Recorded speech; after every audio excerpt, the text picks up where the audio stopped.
So to my left, you see the 3 questions of the quiz, and now I will give you the 3 answers. Starting with question A, which is, of course, a simple question. You can just read it from the graph, but this learns you how to read Edgeworth boxes. And you can see that if you look at the axes that are relevant for Lou, which are the red colored ones, then at point A, Lou has 3 pizzas and 1 soda. And at the same time, at point A, at this allocation, Thelma has 1 pizza and 3 sodas. And to that end, you should take the origin here as the top right corner and then follow the blue axis. Now, once you know how to read an Edgeworth box, you can also solve question B and C. And question B is, we exchange 2 sodas from Thelma to Lou and 2 pizzas from Lou to Thelma. So we go from allocation A to allocation B. Is that a Pareto improvement? No, not really, because point A and B, these both allocations have in common that Thelma and Lou are on the same indifference curve. So no one gets better off, no one gets worse off, but it's not a Pareto improvement in the sense that at least one of them gets better off without anyone getting worse off. Then question C. Suppose now we give one of Thelma's sodas to Lou and one of Lou's pizzas to Thelma. Then we go from allocation A to allocation C, which is the green dot given over here. And that allocation, both Thelma and Lou have 2 pizzas, and they also both have 2 sodas. And as you can see, if you compare it to the old indifference curve associated with allocation A, which is for Lou UL1, then the new allocation C is associated with a higher indifference curve UL2, the red one that is depicted over here. So the new allocation certainly made Lou better off. But it also made Thelma better off because in the old allocations she reached a utility level UT1, and at the new allocation point C she can attain a higher indifference curve associated with a higher utility level UT2. So both are better off, and point C is a Pareto improvement compared to the initial allocation A. And that completes this quiz question and the answer to the quiz question. Then, naturally, the section 15.3 in the book is followed by 15.4 and 15.5, but in this course we skip those 2 sections and we go right away to what has been written down by the authors in section 15.6. So that brings us to the holy grail of microeconomic theory, the welfare theorems. And there are 2 of them, and they are called the first and second welfare theorem. So what does the first welfare theorem say? It says that perfectly competitive markets distribute resources in a Pareto efficient way. Sounds great. Of course, we already know the limitations of a Pareto efficient outcome, but at least this theorem informs you that if markets are perfectly competitive, and what that means, we will get to that. If they are perfectly competitive, then resources will be distributed in a Pareto efficient way. We don't have to do anything. The outcome that will be reached, if we leave it to this market, these perfectly competitive markets, will be Pareto efficient. That's the guarantee. Then the second welfare theorem says that any Pareto efficient outcome, so any green dot on this contract curve, is a general equilibrium outcome for some initial allocation of resources. So this means that you might, as a government, have a preference for one Pareto efficient outcome over the other. So on this green contract curve of Pareto efficient outcomes, you may have some allocations that you prefer more than others. What the second theorem says is that any point that you can select can be reached if you just allocate the initial resources in a certain way. So any dot on the contract curve, any Pareto efficient outcome is a general equilibrium outcome for some initial allocation of resources. And this is what you have to take for granted. This also holds if we take production into account. So in our treatise of this chapter, we looked at Alice and Bob with a given initial endowment. They didn't have to produce the bananas or apples themselves. So we took out the production side. Section 15.4 and 15.5 say more on that. But here you can take it to granted that if we would incorporate the supply side, the production, then this would continue to hold. Hence, the market mechanism will ensure that one of the best outcomes is achieved in terms of Pareto efficiency. And there's no need for governments to intervene. So for all of the stories about big governments and taking moonshots, be careful. Now the next slides, they show you how the price adjustment process may work. So this is just to give you some intuition. So we're back to Alice and Bob, and we're back to the initial allocation of apples and bananas. So this omega denotes the initial allocation, which is this big red dot that you see. So it's a factor saying that initially Alice is endowed with 7 apples and 2 bananas, and Bob is endowed with 3 apples and 6 bananas. So now suppose that both of them are confronted with prices. So focus on Alice. There's a certain price for apples and bananas. Her budget is given by the initial endowment. So the initial 7 apples and 2 bananas, this is what Alice has.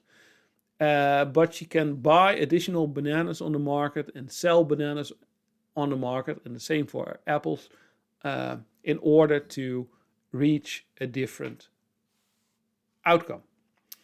And the market price of apples and bananas is given. So the price of apples is PA, the price of bananas is PB.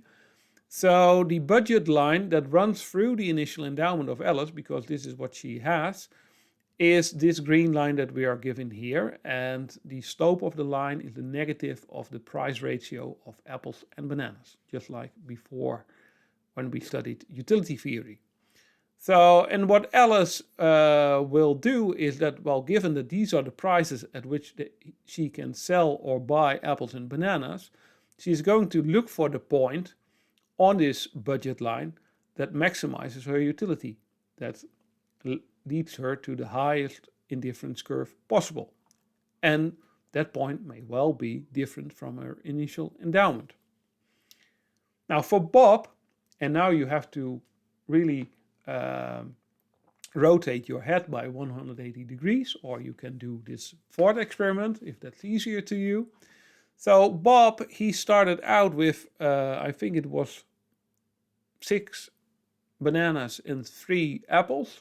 So his initial endowment is also given here, and he can also trade apples and bananas given the budget line over here. And if you flop your head 180 degrees, then you can also see that the slope of Bob's budget constraint is also exactly identical to the minus of the price ratio of apples and bananas. So Alice and Bob, they are not on social media in contact with each other. They just go to the market. They observe each independently the market price of apples and bananas, which gives them the possible points that they can reach, because this is their budget line, and they choose each independently the one that maximizes their utility. So what may happen is that Alice will choose this point over here. So apples are relatively cheap, and the slope of this budget line is quite shallow. So this is minus the price ratio PA over PB. So if this is a shallow slope, then the price of apples is relatively low. But compared to her initial endowment, okay, she will sell some apples in order to get some more extra bananas, but not very much. And Bob, he starts out with a lot of bananas, but few apples. So what Bob will do is he will sell quite a number of bananas from his initial endowment in order to buy more apples, because his highest indifference curve that coincides with the budget line is this dot over here. But you can see that the choices of Bob and Alice in the attribute box, they don't coincide. So Alice is here and Bob is here. And what it means is that Alice wants to have this many number of apples and Bob wants to have that many of apples, given the prices of apples and bananas. So this is X Bob, the amount of Bob, the amount of apples that Bob wants at these prices, and this is the amount of apples that Alice wants at the prevailing prices. But as you can see, XA and X Bob for apples exceeds the total number of apples that are available in this economy, because the total number of apples is limited to 10, and now together they demand more than 10 apples. So there's an excess demand for apples at the prices that we observe. At the same time, there's an excess supply of bananas, because Bob wants to sell quite a bit of his bananas and Alice doesn't want to buy that many bananas because bananas are relatively expensive. So there's an excess demand of apples and an excess demand of excess supply of bananas. So both the market for apples and the market for bananas are not in equilibrium at the prices PA and PB. So what should happen? Well, given that apples are in high demand and bananas are in low demand, what should happen is that the price of apples should increase relative to the price of bananas. Well, given that our budget line is the slope of the budget line is the price ratio of apples and bananas, if we increase the price of apples compared to bananas, then the slope of this budget line will become steeper. So we need to increase the price of apples. So we do that. And so we can see that now the slope becomes steeper. It still runs through the initial endowment because it's always possible for Alice and Bob not to trade and to stay at the initial allocation. So we increase the slope by increasing the price of apples, but it continues to run through the initial endowment. And now we observe that at this higher price of apples, it becomes relatively more attractive for Alice to sell some more of her apples for bananas. So this is what she does.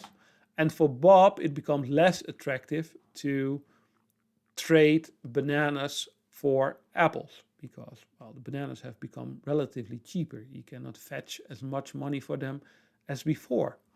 So we observe that, well, in equilibrium, this is the indifference curve, the highest indifference curve that Alice can reach. The dotted one is the highest indifference curve that Bob can reach, but still the 2 points don't coincide.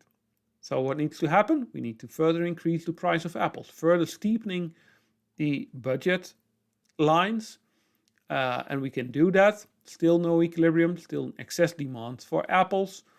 But if we push up the price of apples far enough, then we will reach the point where the demand for apples by Alice and by Bob in total is exactly identical to the total number of apples that's available in the economy, and the same for bananas.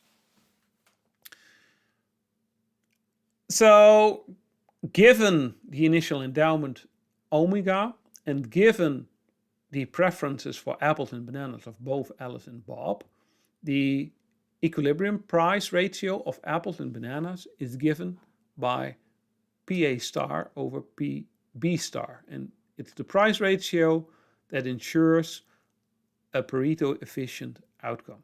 So independently of each other, Alice and Bob make their consumption choices given the prices that they observe in the market. And if the prices are exactly identical to the prices over here, then both the market for apples and bananas will clear.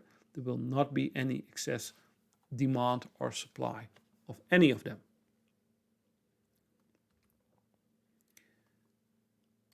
Now, a couple of notes. So in this adaptation process, the utility of Alice has increased in every step where we increase the price of apples, because Alice started out with quite a bit of apples.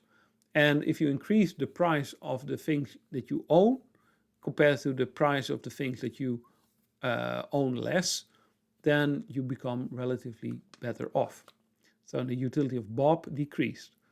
If you compare the final outcome to the initial endowment of W, then you will observe that they both land on a higher indifference curve. So compared to the initial endowment, both are better off in the equilibrium outcome. They also traded free will, so of course they would never change their allocation. They will never go away from the initial endowment if that would make them worse off. And as said, Alice had a higher endowment of apples, so the increase in the relative price of apples increased her purchasing power. So the first theorem of welfare economics says that this Walrasian equilibrium, this combination of prices PA and PB and the equilibrium allocations XA, XB, is Pareto efficient. So the prices will always adjust such that an equilibrium is reached that is Pareto efficient. That's the first theorem of welfare economics. Now, the second theorem of welfare economics brought to this attribute box is that if a certain allocation XA, XB is Pareto efficient, like the one that is given here, then there must exist a combination of prices together with an initial endowment, initial allocation omega, such that this allocation is reached as a Walrasian equilibrium, as a Pareto efficient outcome. So if you choose an initial endowment on the green budget line, or the price line that is given over here, then you are certain that prices will establish an equilibrium outcome that has you land on this Pareto efficient allocation XA, XB.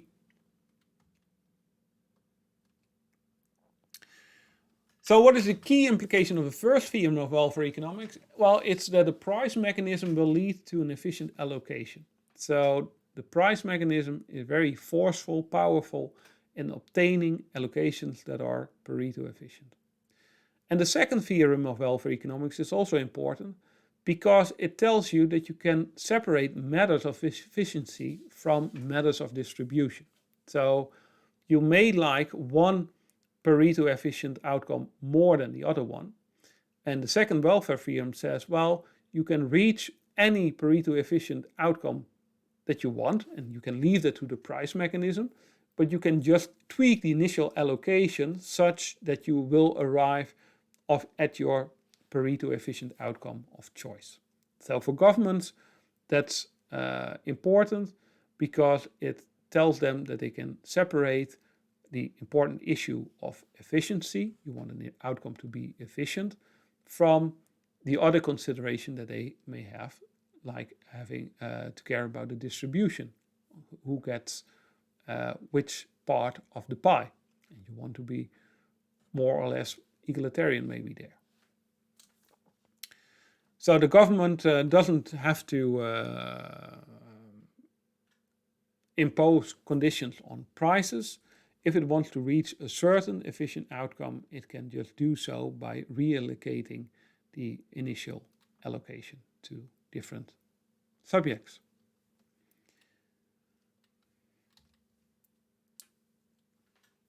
The welfare theorems are important, but they hold under quite stringent assumptions. So markets need to be perfectly competitive, which implies that firms should not have market power. So they should be price takers. They should not have any power to influence the price that they obtain for their products.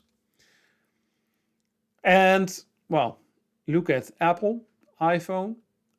Certainly Apple has power to influence the price that it charges for its phones. So natural question is, how does this calculation change if firms do have market power? Other things that we assume is that market outcomes do not generate any externalities. So I buy something from someone else, but it doesn't have any positive or negative consequences to people that are not involved in the transaction. In practice, it often has. There are externalities. Think, for example, of pollution. So if I buy something like a car, and many people buy a car, then the roads will become congested. So my buying a car leads to a negative externality. Other thing is the provision of public goods. So who ensures that dikes will be built? So the benefits of building a dike exceeds my private benefits, but also has a positive payoff to other people. We will deal with that in next week lecture and next week tutorial, because it's, well, an increasingly important topic. Other thing that we assume is that everyone knows everything. There's no asymmetric information. But in many cases in life, there's asymmetric information. So sellers may know more about the product that they want to sell than potential buyers. And also buyers may have much better information about their preferences than sellers have. So far, we assume that there's no asymmetry in information. Fourth condition is that we assume that everyone acts fully rationally. So this implies that people perfectly process the choice possibilities that they have. What happens if people act in a more irrational way? So can firms maybe to some extent benefit from irrational behavior? Do markets still work efficiently if people are irrational and the price mechanism may not rightly reflect shocks in demand and supply? Now, these are all in itself important questions and also very interesting questions from a modeling perspective. Unfortunately, we don't have time in this course to go into detail on all of them. But any follow-up course in economics will single out one or two of these questions and show to you how the line of argument changes. So what we did in this lecture is we looked at general equilibrium. So we brought the connectedness of different markets into the picture. We looked at social welfare functions and social Pareto efficiency, bringing us close to studying, okay, what is optimal, what is the outcome that we actually want, that society would want, and we introduce the welfare theorems. Next week, we're going to introduce externalities and public goods, so market transactions that generate benefits or losses to parties not directly involved into the transaction. We move then from private costs and benefits, like we considered so far, to social costs and benefits. And we also look at which public policies can be developed and designed to fight these externalities and to deal with them. And what are public goods actually, and what is the optimal provision of public goods. But that's all next week. For this week we will continue with the tutorial. Good luck with that.